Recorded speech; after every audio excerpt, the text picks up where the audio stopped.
Hi everybody, I'm Miss Beth and welcome back to the High Gas Fee Studio. I have a question for you. Do you know what an illustrator is? It's a person who tells a story with their pictures, and today I am going to tell you about an incredible illustrator, and have I got a story for you. He was born in 1929 in Syracuse, New York, and his name is Eric Carle. Now, his family immigrated from Germany, which means they came to the United States from Germany. And Eric had a great childhood. One of his favorite things was on Saturday, his dad would take him on these long nature walks, and they would just talk and talk and talk. Eric had a really great childhood. When he was 6 years old, he started the first grade, and he enjoyed school. He enjoyed drawing, and his first grade teacher noticed it and saw what an incredible artist he was. She invited his parents to come to school, and they walked down the hallway looking at all the students' art, and then the teacher brought them into the room. And she said, "I've seen something in Eric that I want to talk to you about.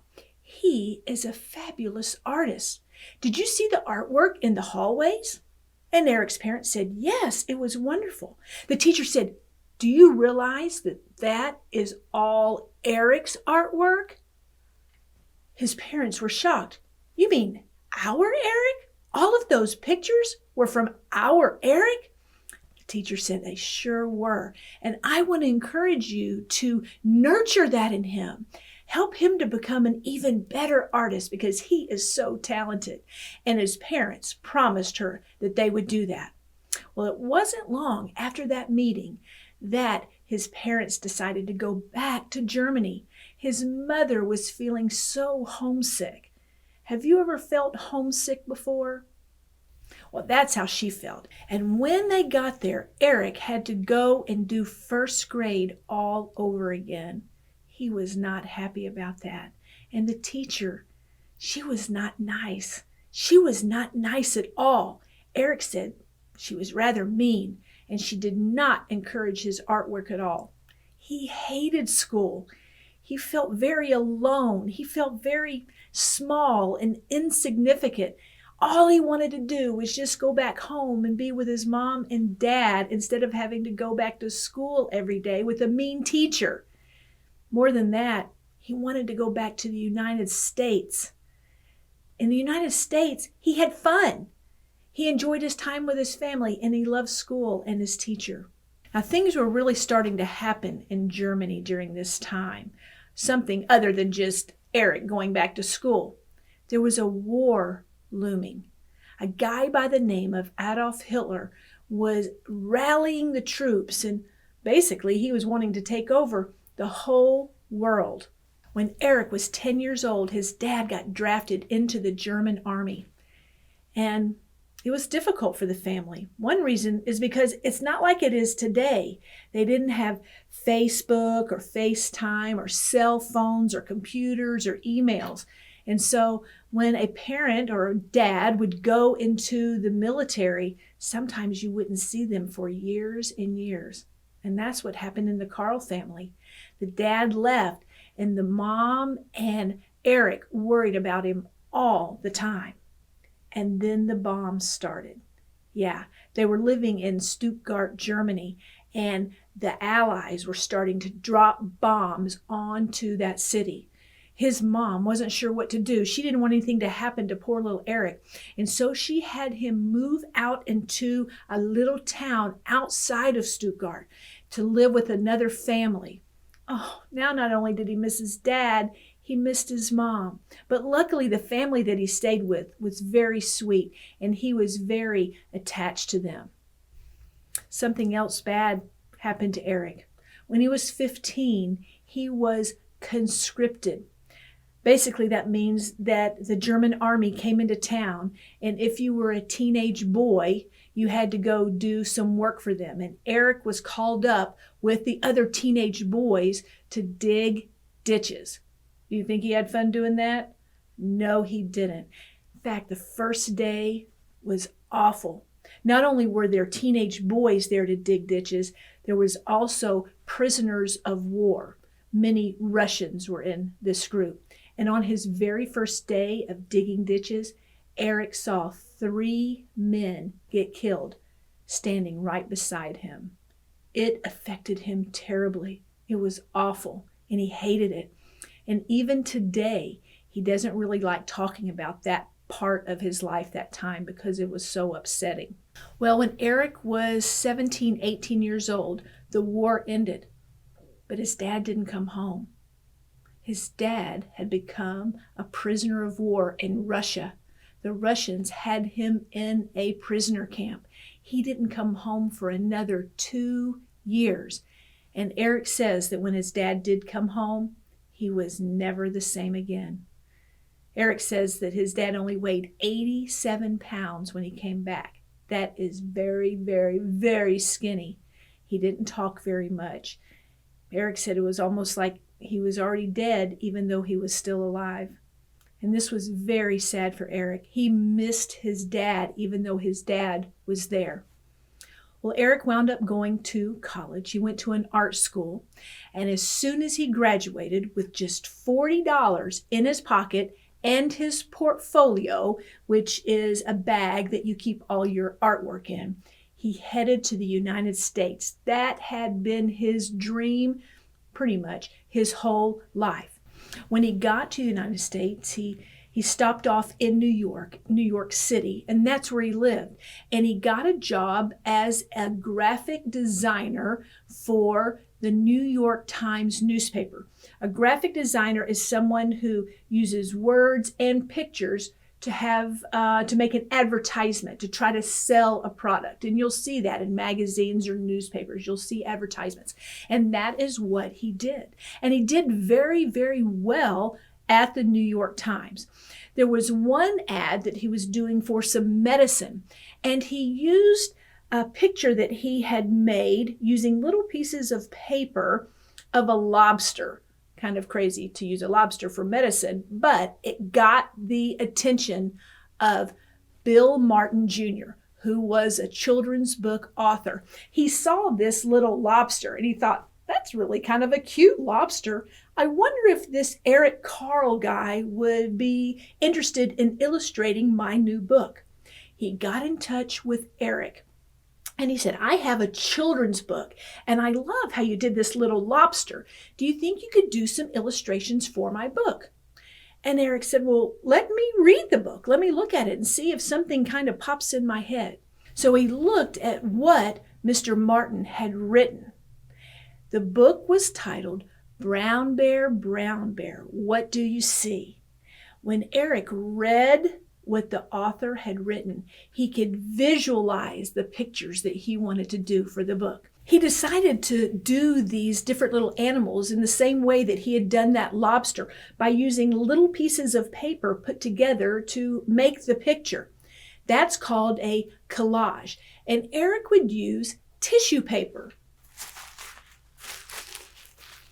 kind of like these.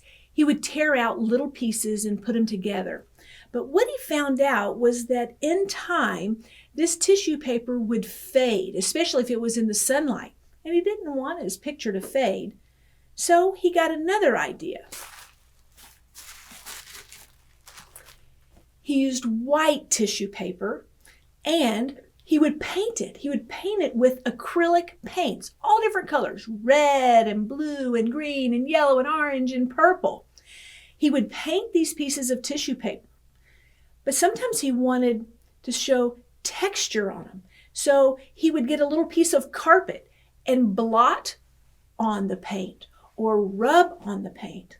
Sometimes he would get his paintbrush, and after painting the tissue paper, he would take the handle and scrape different designs into the tissue paper.